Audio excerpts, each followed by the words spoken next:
palangga. Ang laking first class. Ayan o, ang bigat. Oh my God, ilang grams kaya ito? Grabe, sana ingat, baka mahulog, maputol yan. Ang laki mga palangging. Grabe oh, halos hindi mahawakan ng aking mga palad yung pagkalaki-laki na yan ng kanyang varsi, ano bang tawag? Yung kanyang stem. Ang laki mga palangging. Ayan, naunahan ako ng konti dyan. Pero first class pa rin siya. My God! Ang bigat. Mamaya pagdating ko sa bahay, titimbangin ko ito. Ang ganda-ganda mga palangga. Look at that. Ayan, mapupuno na naman ang aking basket. Wala pa ako ditong 2 oras sa forest. Ayun, malapit lang na forest ito. Pinuntahan ko kasi sabi ko, pag napuno, uuwi ako at kakain ako kasi hindi ako nag-almusal eh. Ang laki, grabe, ang bigat. Ayan o, dito ko hinugot. Diyan, hinugot ko yan siya dyan o. Ang ganda-ganda mga palangga. Wow. Ayun. Hirkutati first class bulitos, napakabigat. Ayun, linisin ko na ang kanyang mga organic dyan na mga dahon-dahon sa kanyang pinakapuno. Good morning, good morning, good morning. Nandito ang Reyna King Ngangabel sa forest. Ayan ang aking unang mga nakuha. Super duper duper laki ng aking first class. Ang bigat-bigat. Ayan o, para siyang sapatos. Ayan, huwag maputo lang ulo. Ayun. Autumn na dito sa Finland. Mga palangging-ging. Happy weekend. Ayan, at may mga puniki pa ako doon. Kita ninyo yan? Oh, kakaumpisa ko pa lang. May 2 kantarili na ako doon. 2 haparosko. Itong haparosko, masarap yan. Lagyan ng cream. Ayan, at autumn na may malaki pa doon.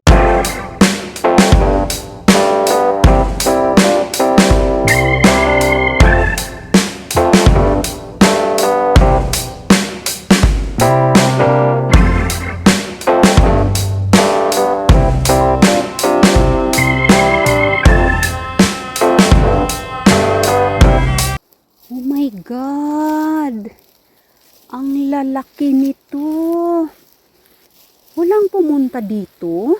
Grabe, ang lapad-lapad. Ayan oh.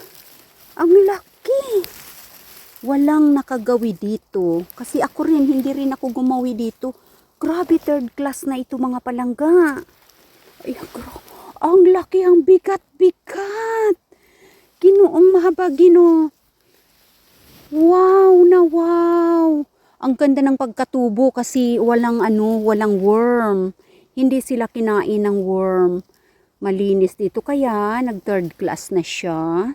Ayan, so iiwanan na natin yan dyan sa sa nature. Ayan o, kasi nagbuka na yung kanyang mga gills. Ayan. So 3rd class na. Grabe, ang bigat. Mahigit 500 grams yan. Ang laki, wow. Oh, 3rd class pa yan. Kung doon ito sa north, sa eastern Finland, mabibili pa yan. Kaya lang dito, sa Espoo, walang bibili yan. Ayan, ito naman, ano ito? 3rd class na rin siya. 3rd class na rin palangga kasi nagbuka na yung kanyang mga gills at kinain na siya ng mga worms. O, ibig sabihin, may worms na yan dyan sa loob. Kaya, 3rd class na siya kahit very good pa yung kanyang sombrero. Yan, very good pa, oh. Katulad yan, very good, oh. Ayan. Ang ganda, oh. Sayang, hindi kasi ako dito nagawi, dito sa gubat na ito. Hindi ako nagagawi dito. Ayan, ngayon lang ako napunta dito. Kaya, Nag third class na ang mga palangga ko. Ayan, iiwanan na natin yan sa nature. Kasi mapupuno na rin. Ang daming blueberries, ang lalaki oh. Oh, kung may tiyaga ka lang talaga, hanggang dun. Dami puno. Ang lalaki ng mga berries dito. Ayan, may tiyaga ka lang, mapupuno mo yung balde mo. O, ayan oh, mapupuno na nga. O, ayan ang pinakamalaki ko rin. O, dito pala tumutubo sila dito sa area na ito. Ayan o, andun, ang daming mga tumutubo na iba't ibang mga kabuti dito. Ang lalaki ng blueberries. Ayan o, ang lalaki ng blueberries dito. Ang gandun no, wow. Ayan, ang gandun. Ang lalaki, ang daming mga mushrooms. Ayan. Pero hindi ko kilala yung mga yan, kaya hindi natin kukunin. Ayan.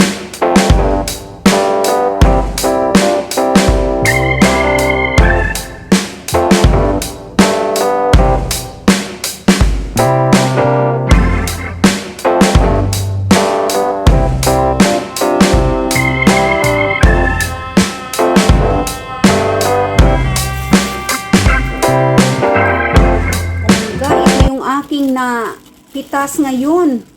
Ang lalaki, na-tempt ako pumitas kasi sobrang lalaki ng blueberry doon sa deep forest. Ayan, 1 kilo mahigit yung aking napitas. Ayan oh, tumubig na dito sa plastic kasi hindi ako nag-expect na kukuha ako ng blueberry kasi mushroom ang hahantingin ko eh. Ang lalaki. Ang lalaki talaga mga palangga. Kaya ayan.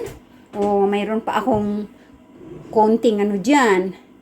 Konting puoloka, yung kulay pula. Ang lalaki mga palangging ng blueberry. Super sarap yan. Kita nyo yan mga palangging? Ang lalaki talaga. Sa deep forest kasi, mas malalaki ang blueberries.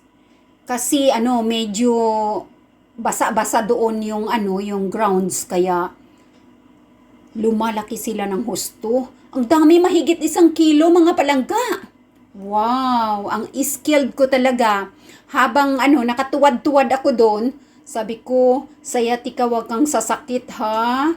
Kasi nagpipik ako ng mga malalaking mga mustika. Ang dami ko ring kinain doon.